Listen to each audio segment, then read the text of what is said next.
Hey calculus guys, let's look at our week 6 practice problems. So here we're trying to find inflection points and local maxes and mins. And then we're looking for intervals that it's differentiable, which means the derivative exists. And concave up, concave down, which is the second derivative signs. So let's start off taking the first derivative of this, that would be y prime. So this is a power rule with a chain rule. So we're going to bring the 2/3 down. Right, x squared minus 9 remains on the inside. Chain on the derivative, or sorry, subtract 1 from that, that'll be a negative 1/3. Chain on the derivative of what's inside, which will be 2x. So there's our first derivative. We're going to kind of simplify it, make it look a little nicer. 3 will go into 6 2 times. 2 times 2 is 4/11. There's another 2 right here. So that's 4 times 2 is 8x. On the top, right, there's 11 on the bottom, and this x squared minus 9 to the negative 1/3 will become x squared to the positive 1/3, which is the 11. So that is our first derivative, and we want to find the critical points, where it could be the local max, local min, and that will happen if 8x, the numerator, equals 0, or the denominator, if that equals 0, because again, it's a critical point if it makes the derivative 0 or undefined, and the denominator being 0 here would be undefined. Alright, 8x equals 0 implies that x is 0. That's one of our critical points, and we can see that right there where it has a horizontal tangent. And then this, if x squared minus 9, if that is equal to 0, it's the only way all the rest of it's equal to 0. So that would be x squared equals 9, which means x could be positive 3 or negative 3. So that means that's where these two places happen, these vertical tangent lines. That's negative 3, that's positive 3. Alright, so those are my 3 critical points that I'll now identify as either local max or local min. So the way that I can identify them now is from the first derivative test. So if I pick a number in between each of these values, so this one is at 0. So if I pick a number to the left of negative 3, like negative 4, a number between negative 3 and 0, like negative 1, a number between 0 and 3, like positive 1, and a number to the right of 3, like 4. These are what we call test points. All of them are in these regions. Like this is one region to the left of negative 3. This is another region between negative 3 and negative 3 and 0. There's another region between 0 and 3. And finally, our final region is to the right of 3. So these are 4 different regions that we get created by these 3 critical points. And we're just picking a test point in each region. Alright, so if x is negative 4, I get 8 times negative 4 on the top. Alright, on the bottom, I would get 11. That would be negative 4 squared. That would be 16. 16 minus 9 is a positive number. Alright, so I don't care about the actual value here. All I care about is its sign. That's going to be a negative on the top. That's a positive on the bottom. And a negative divided by positive is a negative. So I know that this is, and I can see it from the graph, but I know it's decreasing in that region up to negative 3. And then to the right of negative 3, if I pick my test point of negative 1, 1 squared is 1 minus 9 is negative 8.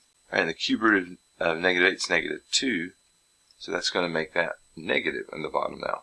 So we got a negative up top, a negative on the bottom, and that's a positive. And so it's increasing, and again I can see it from the graph, but it's increasing in the next region because the derivative is positive.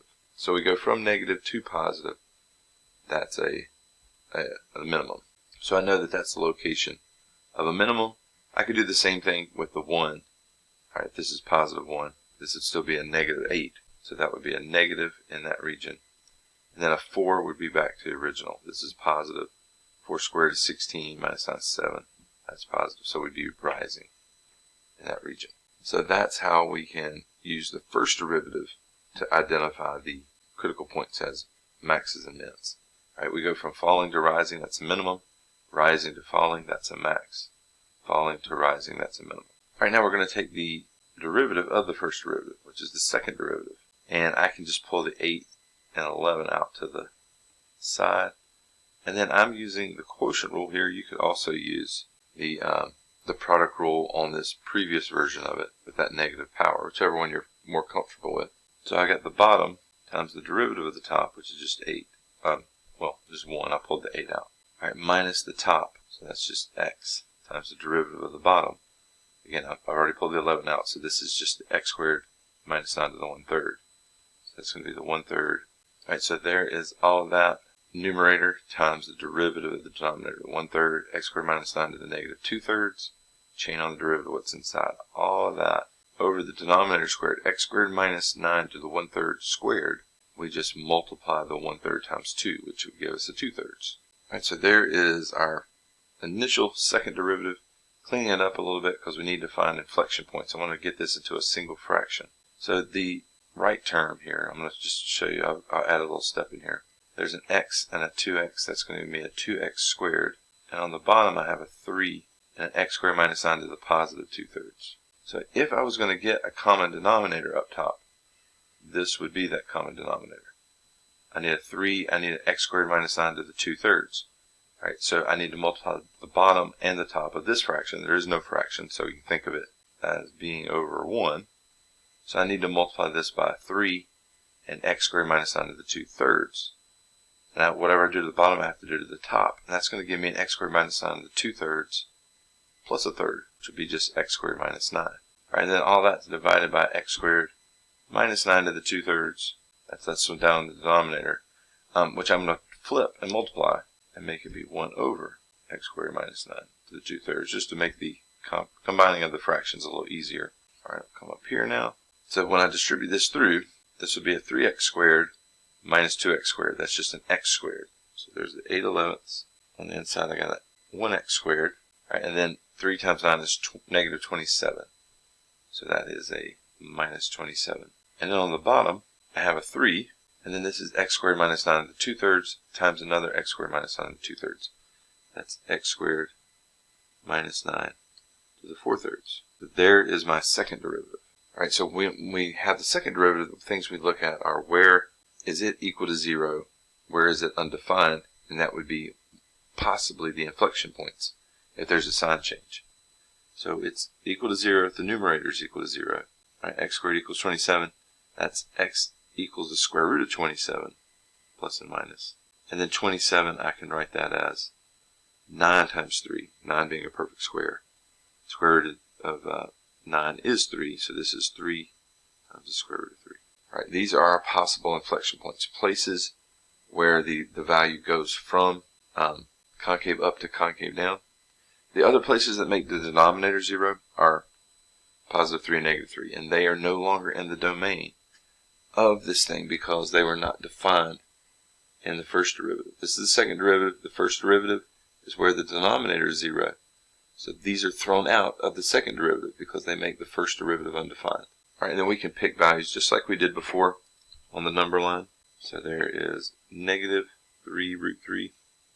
There is positive root 3.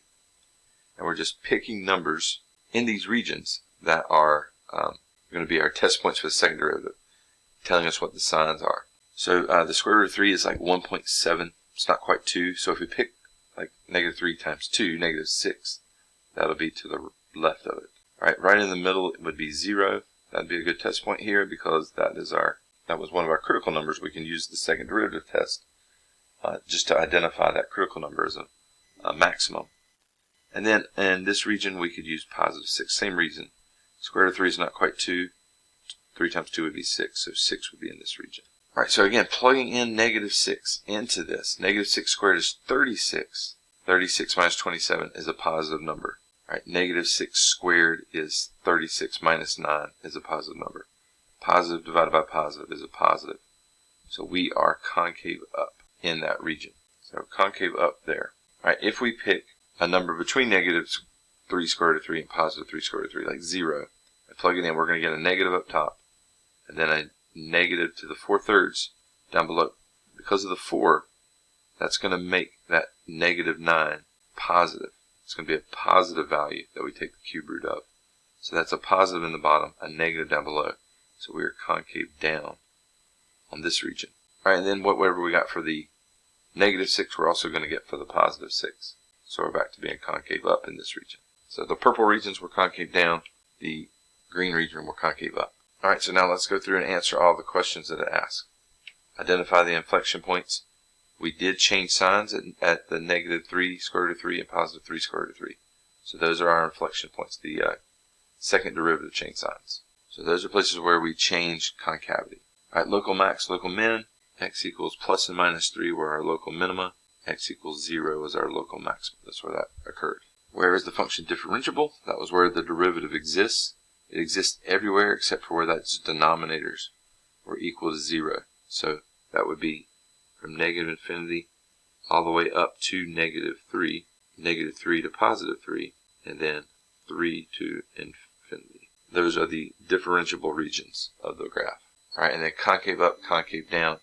That's concave up. Well, those are our test points. So from -infinity up to -3 square root of 3, that's where we were positive. Our test point there had a positive second derivative. So -infinity to -3 square root of 3, and then we were concave down in between. But then we were concave up again from 0 on the the right side of 3 square root of 3. From there on, that's where the 6 came from. 3 square root of 3 to infinity. All right, we're concave down in between those two. So -3 square root of 3 to +3 square root of 3. All right, so there's all our different regions where the first derivative is its different signs, and we have the min and max. The max being at 0, the min's being at -3 and +3. And then the concavity changes signs at those negative and +3 square roots of 3. So those are inflection points. All right, let's start graphing this function. We know that this is the secant function, and the secant function is the reciprocal of cosine. So in between -π/2 and +π/2, think about the unit circle. -π/2 is down here, π/2 is up here. In this region, we're to the right of the y-axis. So cosine is positive, and that means that the reciprocal of that is also positive.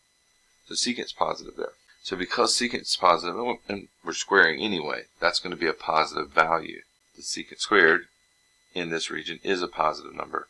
So -3 times a positive is going to be a negative. So y prime is negative for this entire region. So that means the graph is decreasing. So the curve is decreasing on the entire interval. So that entire interval that we're defining this thing, it's decreasing. All right, it wants to know the behavior at the critical points. Well, because it's decreasing on the entire interval, that means there are no critical points. All right, this thing is undefined at the left and right endpoint at -π/2 and +π/2, which could potentially be critical points, but they're not included in the domain. This is not underlined, so there are no critical points on this graph. There's nowhere where it's the derivative is 0. There's nowhere where it's undefined. Secant can't be equal to 0 because it's, again, the reciprocal of cosine. It can't ever be equal to 0. Its graph never crosses the x-axis. All right, so this thing's going to just fall left to right. All right, the second derivative, that's the derivative of the first derivative. So power rule, I'm going to have a -6 secant x. The power rule, the 2 times the -3, the new power is 1. The derivative of secant is secant tangent. So I'm going to chain on the derivative. So now we have -6 secant squared times tangent. All right, now in this interval, tangent can be equal to 0. So we could potentially have an inflection point right there on x is 0. That's what makes tangent 0 in this interval between -π/2 and +π/2. So tangent could be 0 there, which means the second derivative could be 0 there, which means we could change signs.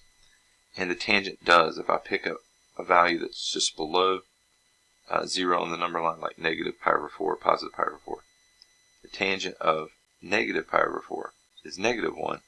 The tangent of +π/4 is +1. So we do change signs in the second derivative. Again, secant squared is always going to be positive in this region. So we change signs for the second derivative at 0. So we go from concave down at -π/4 to concave up. I'm sorry, no we don't. It's negative. So negative, this is always positive. So -6, that's negative. Secant squared, that's always positive. Tangent, -1, that means it's negative. Negative times negative is a positive. So the second derivative is positive here. So that means we're concave up. All right, the second derivative is going to be, that's positive, at +π/4. So that's negative, positive, positive. So that's negative at +π/4. So it's concave down there. So we're concave up all the way up to 0, our inflection point. We're concave down after that. So we're bending upward. We're decreasing but bending upward in this region. we're decreasing and bending downward in this region. All right, and it's always decreasing. All right, and then if you just take a second and think about it, the derivative of something is secant squared. That's tangent. The original function here is negative 3 times the tangent of x. So I know at negative pi over 4, tangent's negative 1. Negative 3 times negative 1 is positive 3. All right, at positive pi over 4, the tangent is positive 1. Negative 3 times positive 1 is negative 3. And then the tangent of 0 is 0.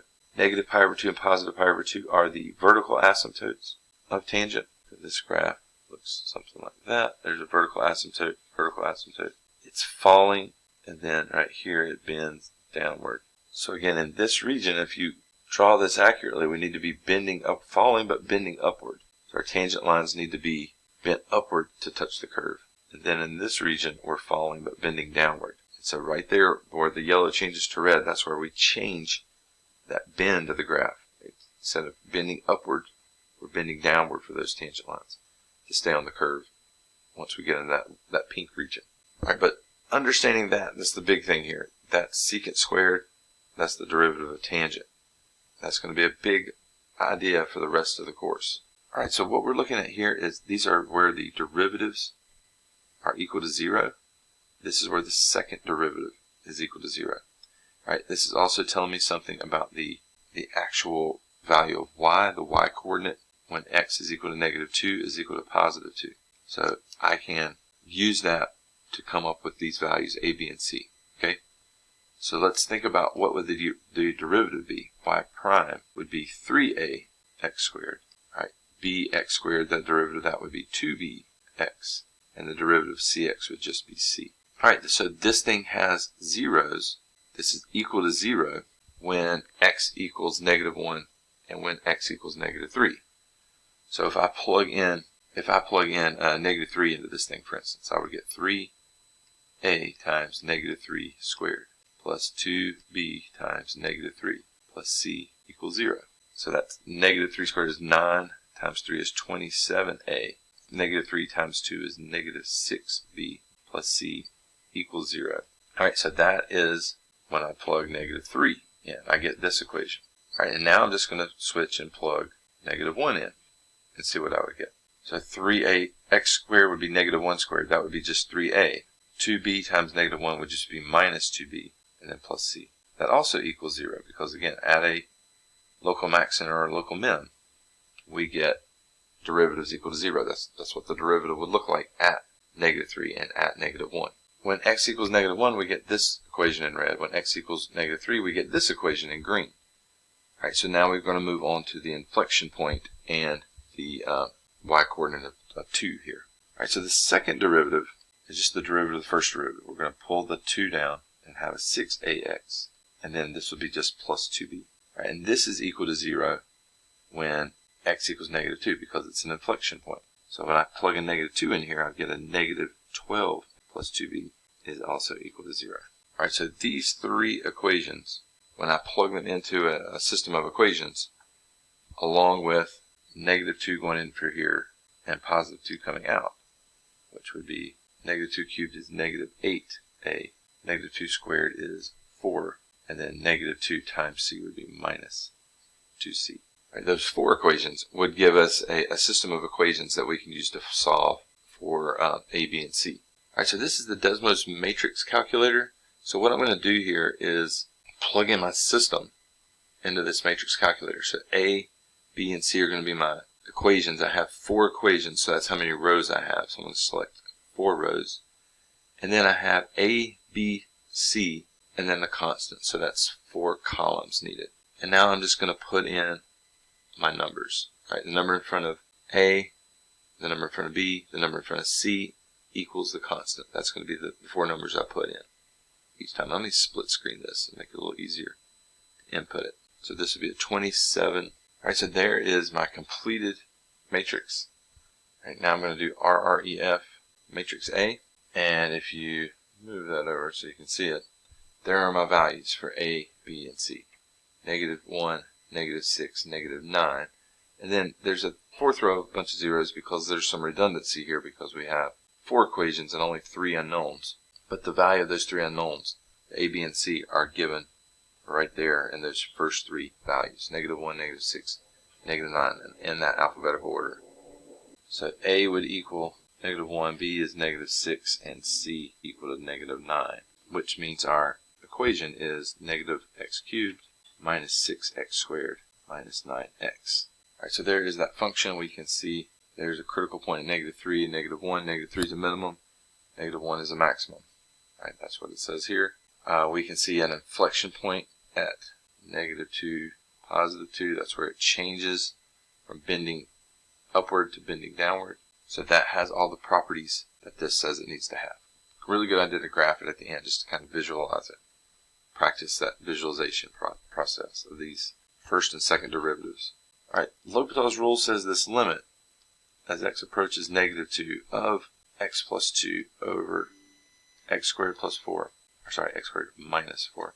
If I plug in -2, the top is 0, but so is the bottom. So that means L'Hopital's will apply, and when I apply it, I just put a little LH to emphasize I used L'Hopital's rule, and that limit as we approach -2 is equal to the ratio of the derivatives here, of the top and bottom, independently, not the quotient rule, but independently. So the derivative of x plus 2 is just 1. The derivative of x squared minus 4 is 2x. And now that I have this, I can just plug -2 in for x. So there is my limit, -1/4. Alright, same thing. If I approach this limit using the methods from chapter 2, I would multiply the top and bottom by 1 plus cosine. And the problem here is I would get a 1 minus cosine squared, which is the same thing as sine squared. And now I would split this up into 3 fractions. I'd have a sine x over x. 2 of those, another sine x over x. And then I'd have a 1 over 5 times 1 plus cosine. And as I approach 0, these sine x over x's approach 1. And then this, the cosine of 0 is 1. So this approaches 1 over 5 times 1 plus 1 is 2. 1 over 5 times 2 is 10, a tenth. So this limit is just a tenth. Let me add that limit to make it accurate. There we go. And that's the methods from chapter 2. Well, here, with L'Hopital's rule, I could just say equals L'Hopital's rule, the limit as x goes to 0, take the derivative of the top and the bottom independently. Derivative of 1 minus cosine is positive sine, and then the derivative of 5x squared is 10x. Alright, if I plug in 0, the sine of 0 is 0. 10 times 0 is 0. Well, that's fine. It's still 0 divided by 0. That's L'Hopital's rule. That's indeterminate form. And now I have the limit as x approaches 0 of derivative of sine is cosine, derivative of 10x is 10. And now I can evaluate it. As x goes to 0, cosine goes to 1. There's a 10 on the bottom. So there's my limit. And I don't need to know all these identities. 1 minus cosine squared is sine squared, splitting up the sine squared and the x squared into those 2 different sine x over x's. And remembering that limit, I don't have to do all of that. I just have to remember the derivative of cosine is negative sine and the derivative of sine is cosine to get this limit done. Alright, by the way, in chapter 2, you would have factored this and said this is the limit as x approaches -2 of x plus 2 over x plus 2 times x minus 2. And then you would have factored like that and then plugged in the -2 into the bottom. This is 1 over -2 minus 2, which would be -4. So same thing of the methods you did in chapter 2. We get the same thing. It's just we get it via L'Hopital's rule. Alright, L'Hopital's rule also applies if we're going off to infinity. So this would be the limit as x approaches infinity. If I plug in the top, infinity plus 1 is infinity. The log of infinity is infinity. The log base 5 of infinity. So this is going to go off to infinity over infinity. So L'Hopital says that this is also an indeterminate form, and we can take the derivative of the top and bottom. Up top we would have 1 over x plus 1, and chain on the derivative of what's inside. Derivative of x plus 1 is 1. Alright, now move to the denominator. That's the log base 5. So its derivative is 1 over the natural log of 5, the base, times the 1 over x. So it's like the derivative of log of x would be, natural log of x would be 1 over x. But because it's log base 5, we have to chain on this derivative of the 1 over log base 5. Now we got fractions within fractions all over the place here. So I'm going to switch it to the limit as x goes to infinity of that numerator fraction times the reciprocal of these denominator fractions. So this would be x times the log base 5 over 1. Coming up here, that's the limit as x goes to infinity. I'm going to put the x on top, x plus 1, and then just times the log base 5. Now if you recall, when we had the same powers on the numerator and denominator, the x's, that's what dominates this. So the x plus 1 at infinity is virtually the same as x, meaning like a billion, as we go to like a billion, and a billion plus 1 is virtually the same thing. So domination says that this ratio, as we go to infinity, of x divided by x plus 1 is the same as just x divided by x, which is 1, and then 1 times the log base 5 is the log base 5, or sorry, the log of 5. Alright, let's look at it graphically. So we can see, I'm going to dash this so we can see it a little better. This is the original expression, and as we make our way to infinity, as we go to the right, further and further we go, the closer and closer we get to the log base 5. So that y coordinate, you may not recognize that number, but the math works out to where that's just the log base 5, or the log of 5. So the L'Hopital's rule works for 0 divided by 0 like it did for 4 and 5, but it also works for infinity divided by infinity. Alright, if you look at this original expression that we have, this is the shorter of the two sides of the rectangle. This was originally 10 inches. This was originally 16 inches. So you can see z is this measure in the middle. We cut out x on each end. So that was 10 minus 2x. And then y, we can also get in terms of x. Y was 16, and we subtracted out 2x there as well. An x here and an x here. But this right here is also y.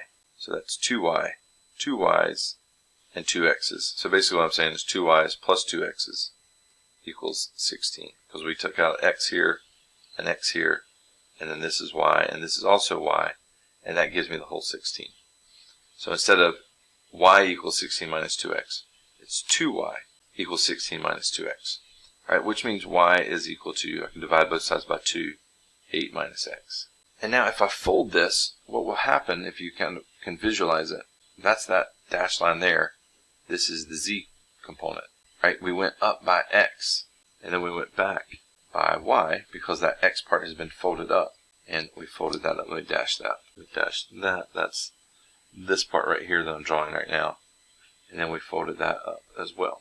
Alright, so the dimensions of this box are x times y times z, which would be, the volume of the box is x times 8 minus x times 10 minus 2x.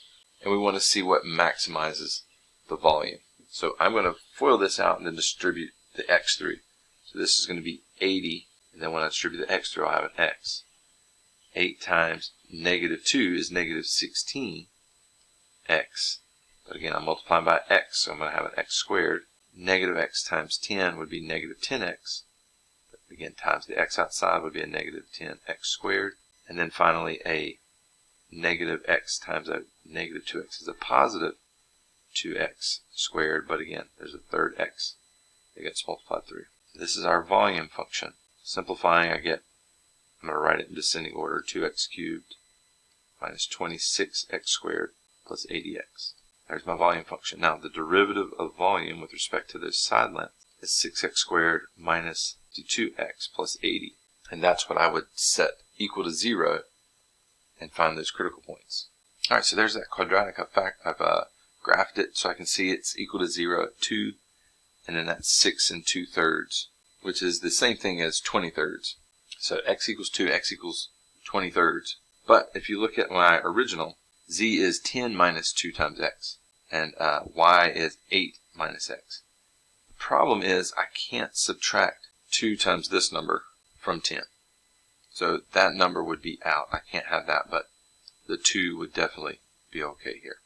This one is a critical point for ours. The domain of this thing is the x's that make sense, and an x beyond 5 doesn't make sense here, because that would create a negative dimension. Alright, so x would be equal to 2. That makes the derivative 0. That's a critical point. Z is 10 minus 2x. 2 times 2 is 4. 10 minus 4 is 6. And then y is 8 minus x. Y is 8 minus 2. So y is also 6. So the dimensions here would be 2 by 6 by 6 would be our maximum volume. Sorry, that should be 2 inches, 6 inches, which would be 72 if we multiply it out. Cubic inches is our maximum volume. All right, so this is a tough problem. You got to think through it. So we got a wire that's B units long, and we're going to use part of that. Let's go from like here to here. That's going to be, let's say that's going to be our triangle. So that's our x. It's going to be the triangle. And then the rest of it would be b minus x. That's going to be used for the circle. So there's our circle, there's our triangle. So if that's x units long, then what are the side lengths here? Well, they're 1/3 x units long. And if this is b minus x, well, what is b minus x? Circumference, which is 2 pi r, that's also b minus x units. And now we have to figure out area formulas for these things. So starting with the circle, if 2 pi r equals b minus x, then r equals b minus x divided by 2 pi. And remember the area, pi r squared. So in this case, the area is pi times b minus x over 2 pi squared. All right, that would be b minus x squared over 4 pi squared, and then this pi and one of these pi's will cancel, and just leave us with b minus x squared over 4 pi. So that's the area of the circle part, with a little c there, area of the circle. All right, for the triangle area, we want 1/2 base times height. Well, the base is going to be the 1/3. It's just the height. We got to get the height right. So look at this little right triangle that's created. It would have a hypotenuse of 1/3 x, and it would have a side length of 1/6 x, right, because it's halfway. And then this is, if you kind of look at the ratio, this is a 2-to-1 ratio. Think of it as like 1. And then we're trying to figure out what is this side. Well, the Pythagorean theorem says that the hypotenuse squared minus a leg squared is the length of the other leg squared. That's 3. Take the square root of that, and you get the square root of 3. So if I multiply this by the square root of 3, I would have the square root of 3, and that's my height. All right, that's the area of the triangle. All right, and then simplifying this, this is 2 times 3 is 6 times another 6 is 36 on the bottom. Square root of 3 on the top, and then x times x is x squared. So our total area is equal to the sum of these two. So the square root of 3 over 36 x squared plus the b minus x. All right, now if I take the derivative of this, the square root of 3 over 36 x squared, the derivative of the 2 comes down. It's going to make that the square root of 3 over 18 x to the first power. And then plus the derivative of b minus x to the second power is going to be 2b minus x to the first power to the 4 pi. And then we have to chain on the derivative of what's inside. The derivative of b minus x, b is just a number. X is how far we were cutting into that number b. So this is just a -1 is the derivative there. So that's going to change this from plus to minus. All right, the 2 and the 4 will reduce and give me a b minus x over 2 pi. Now we want this to be equal to 0. We set this equal to 0, we get square root of 3x over 18 is equal to, if I move that over to the other side, b minus x over 2 pi. 18 times b minus x is equal to 2 pi times the square root of 3x. Right? Distribute the 18 through, 18b minus 18x equals 2 pi times the square root of 3x.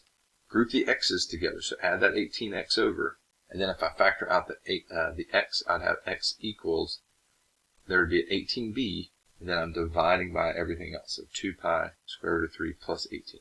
And there's how far into the wire length b I would need to cut it in order to make this area a minimum. All right, and then I would subtract, there's x, and then b minus x would be b minus all this stuff. Common denominator there would be the 2 pi square root of 3 plus 18. I would multiply b times that on the top. And because I'm subtracting 18b from that, minus 18b, when I distribute this through, the b times the 18 would cancel with the negative 18b, and it would just leave me with the 2 pi times the square root of 3. So what do we have here? If you look at it really closely, x is determined by the length of the wire, and b minus x, the rest of it, is also determined by that length of the wire. So we can find the two dimensions as soon as we know the length of the wire. Give me the length of the wire, I'll multiply it by this fraction, give me the length of the wire, multiply it by this other fraction, and I found the two dimensions. All right, finding an indefinite integral means find whose derivative is this. That's what that symbol means all the way across through there. So if you think about the power rule, this would have been 4x squared. That gives me the derivative of 8x. And then the 5x has a derivative of 5. But the thing we have to remember here is plus c. Alright, the derivative constant is 0, so there could have been a constant out there. Same thing here, we got a negative 9, we got a 9 that's going to tag along for the integral, because the derivative of a constant times a function is the constant times that derivative. And then the derivative of cotangent is negative cosecant squared. So we need a positive 9 here instead of a negative 9. And then again, plus c. It could have been a constant out there as well. All right, split this up into 2. So we're going to do the integral of the 1 over 2 dt. And then we're going to add to that plus 5, cosine of 5t over 2 dt. So I'm splitting that into 2 fractions. The integral of 1/2 dt is just t over 2, 1/2 t. Right, plus the integral here, when we take a derivative, we multiply the chain on. Like the derivative of sine of 5t would be cosine of 5t times 5. But when I integrate, the chain, instead of being multiplied on, is divided on, or you multiply by the reciprocal. So we'd have that. Right, cleaning things up, I have a t over 2. 1/2 times a fifth is a 1/10 times the sine of 5t plus c. Okay, the derivative of cosine is negative sine. But the integral, whose derivative is cosine, is positive sine. So be careful with your signs. They get tricky when you're thinking about integration. All right, and then I have the derivative of some function is 8x minus 7, so that means 4x squared minus 7x plus some constant was the function. But now they're giving me enough information to be able to find the actual value of c. So this says when I plug in 6 for x, I get 0. And so now I have only one unknown, it's that c. So 6 squared is 36 times 4, that's 144. 6 times 7 is 42 plus c, and that equals 0. 144 minus 42 equals 102 plus c equals 0. So that implies that c is equal to negative. So going back to my original, now we know what c is. So my function here, the solution to this differential equation, is 4x squared minus 7x minus 102. So that's how we solve for c. We just use this as just a point. Right, that's just a point in space. 6, 0. And we plug in 6 for x. We set that to equal to 0 for y, and we figure out what c is. All right, there is this week's solutions guide. Let me know if you have any questions about any of it.